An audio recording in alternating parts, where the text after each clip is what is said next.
প্রথম যখন আমি বলছি আমার মা রিনা খান, ও মনে হয় ১ মাস কথা বলে নাই আমার সাথে। যে ওই দরজাল শাশুড়ি অভিনয় করে উনি রিনা খান।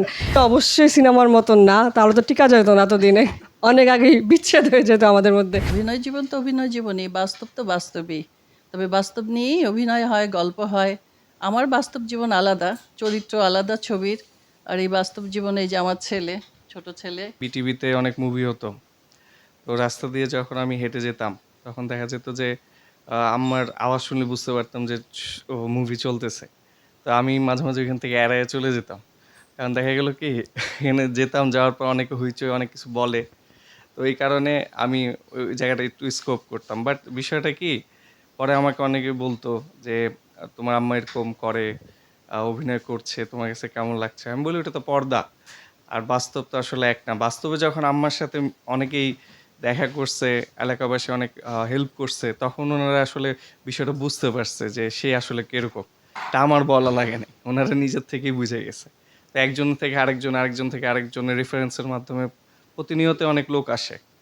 তো একদিন একটা রাতের ঘটনা বলবো। রাত ৩টার সময় মনে হয় আমাদের এখানে সাহায্য চেতে আসছিল একজন প্রেগনেন্ট মহিলা। তো আশেপাশে কোনো গাড়ি নেই, কিছু নেই। হসপিটালে নিয়ে যেতে হবে। তো তারা মনে হয় ১ম এ ভয় পেয়েছে। পরে সাহস করে আসছে। আসার পরে ওনাকে হসপিটালে নিয়ে যাওয়া হয়। আমরা সবাই মিলে হসপিটালে নিয়ে যাই। তো এই যে বিষয়টা, উনারা যদি ভালো না বাসতো বা যদি ভালো না জানতো, তাহলে কিন্তু আমাদের কাছে আসতো না। বলতো যে, "না, ওই চলচ্চিত্রের মতোই সে। সে হেল্প করবে না। সে মেরে ফেলতে পারে" বা এরকম কোনো কিছু। তো এই জিনিসটা আসলে এখন আর নাই। আর মানুষ তো এখন অনেক শিক্ষিত হইছে। প্লাস হচ্ছে দেখা গেছে যে অনেক কিছু জানে পর্দার ব্যাপারে। তো অনেকেই অনেক কিছু ও জানে, এখন বুঝতে পারছে আরকি বিষয়টা। আমি একবার এরকম হয়েছে কলেজে, আমি আম্মার পরিচয় দেইনি। তো না দিয়ে আমি ক্লাস করতেছি। প্রায় ১ থেকে ১.৫ মাস পরে স্যার জানতে পারছে। স্যার জানার পর আমারে বলল যে, এদিকে আসো তো তুমি। তোমার ব্যাপারে একটা জিনিস জানতে পারছি। এটা কি সত্যি কিনা?" আমি বলি, "স্যার কি জানতে পারছেন?" বলে, "এরকম অবস্থা, তোমার আম্মা এত বড় সেলিব্রিটি রিনা খান। তুমি আমারে কেন বলো নাই? তুমি কি লজ্জা পাও? নাকি তুমি কি ভাবতেছো কেন বলো নাই?" পরে এটার আসলে ইমপ্যাক্ট থাকে। আর অনেক বন্ধুরাই ছিল। তো দেখা যেত যে বন্ধুর আত্মীয়স্বজনরা সবাই দেখা করতে আসতে চাইতো। আসতো।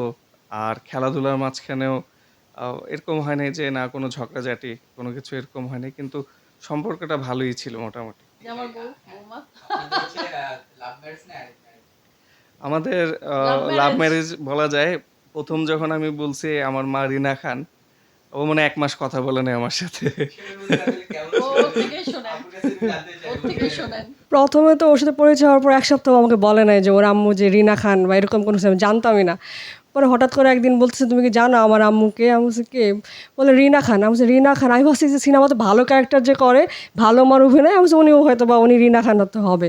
পরে আমি আমার আম্মাকে কল দিয়েছি, যে বললাম যে, "আম্মা রিনা খানকে?" বললেন, আম্মা বলে, "রিনা খানকে তুমি চিনো না? ওই দরজাল শাশুড়ি অভিনয় করে উনি রিনা খান।" পরে তখন তো আর ওরকম নেট ইন্টারনেটের সিস্টেমটা ছিল না যে নেটে গিয়ে দেখবে রিনা খানটাকে। পরে কোনো রকম আম্মু পরে আমাকে একটা ইয়া দেয় যে, "তুমি একটা এই সিনেমাটা দেখো, দেখলে বুঝবা রিনা খানকে।" পরে ওইটা দেখার পর তো আমি বুঝতে পারছি আসলে রিনা খানকে। ওর ওর সাথে আর আমি আর যোগাযোগ করি নাই ১ মাসের মতন। পরে আবার গিয়ে দেখি ছেলেটা ভালো, তারপরে আবার কথা বলা শুরু করি। কাশ্মীর হিসেবে আসলে রিনা খান কেমন? যাকে পর্দায় দেখেছেন একরকম, বাস্তবটা কেমন আসলে, যেটা আরেফ ভাই বললো আসলে? না, বাস্তবে তো উনি অবশ্যই সিনেমার মতন না, তাহলে তো টিকা যেত না এতদিনে। অনেক আগেই বিচ্ছেদ হয়ে যেত আমাদের মধ্যে। বাস্তবে উনি খুবই ভালো মানুষ। আর উনি অনেক আমাদের অনেক হেল্প করে আসলে আমাদের সংসার জীবনে বলেন বা এই ছোট বাচ্চাকে নিয়ে বলেন। পুরা সিনেমার মতন একদমই না উনি। যখন যেটা লাগে, যখন খাবার যেটা দরকার পড়ে, রান্না-বান্না থেকে শুরু করে, আজকে হয়তো আমার ভাল লাগছে না, রান্না-বান্না করবো না, উনি করে পাঠিয়ে দিবে আমাদের। এরকম সব দিক দিয়ে অনেক সাহায্য করেন। যখন সম্পর্কটা হলো, যখন বিয়ের কথা উঠলো, তখন ওর আব্বা তো রাজি ছিল না যে রিনা খান তার ছেলের সাথে বিয়ে হবে, আমার মেয়ে বুঝি সুখে থাকবে না, এরকম অত্যাচার করবে। তারপর চাচারা যখন প্রস্তাব নিয়ে আসলো, আমি গেলাম ওর শ্বশুরবাড়িতে। তারপরে যে ওকে তুলে নিয়ে আসলাম, হলদি করে, গায়ে হলুদ দিয়ে, অল্প অল্পের মধ্যেই সেটা, কারণ আমার ছেলে তখন বিদেশ ছিল। তখন ওই টেলিফোনের মাধ্যমে বিয়ে করে তখন আমরা নিয়ে আসি। না, মাঝে মাঝে তো একটু মনোমালিন্য হবে, শাশুড়ি তো বলে কথা, শাশুড়ি তো শাশুড়ি একটু থাকবে, এটা তো একটু স্বাভাবিক। এরকম তো মাঝে মাঝে হয়, কিন্তু তারপরে ওইটা ধরেন বেশিক্ষণ মানে স্থায়ী থাকে না, একটু পরেই বা উনি আমাদের বাইরে নিয়ে যাবে খাওয়ানোর জন্য বা কিছু একটা আমাকে কিনে দিবে, আর কোনো সময় আমি কোনো চাওয়ার পর কোনো না করে না। তো ওই হিসেবে আর ওই জিনিসটা, ওই মনোমালিন্যটা বা রাগারাগিটা আর থাকে না, যেহেতু উনি রাগারাগির পরে আমাদেরকে বাইরে নিয়ে যাচ্ছে, খাওয়াচ্ছে, কিনে দিচ্ছে, শপিং করেছে, তো ওই জিনিসটা আর থাকে না আমাদের মধ্যে। এই দেখা গেল কি ওই সংঘর্ষের পরে যখন আবার মিল হয় তখন সম্পর্কটা আরো মধুর হয়, আরো শক্ত হয়। আমি চাই যে ঝগড়া লাগুক, আবার মিটমাট হয়ে যায় খুব তাড়াতাড়ি, তাহলে জিনিসটা আরো সুন্দর থাকবে। এটা তো অ্যাক্টিং এত সোজা জিনিস না, এটা অনেক কঠিন। তো আমাদের আসলে আমি বিশেষ করে পড়াশোনা করে কেরিয়ার ওরিয়েন্টেড চিন্তা ভাবনা করেই এইখানে আমার কোনো সময় আমি ইনভেস্ট করি নাই। কিন্তু বিষয়টা হচ্ছে কি এখন যে সময়টা যাচ্ছে, এই সময়তে বিভিন্ন সময় আম্মা ব্লগ ক্লগ করে, তো এখানে একটু হেল্প টেল্প করা বা আনুষঙ্গিক যতটুকু করা সম্ভব আমি করতেছি আর কি। মানে আমি এখন চাচ্ছি ও আসুক, আমি একটা চ্যানেল খুলবো, রিনা খান চ্যানেল।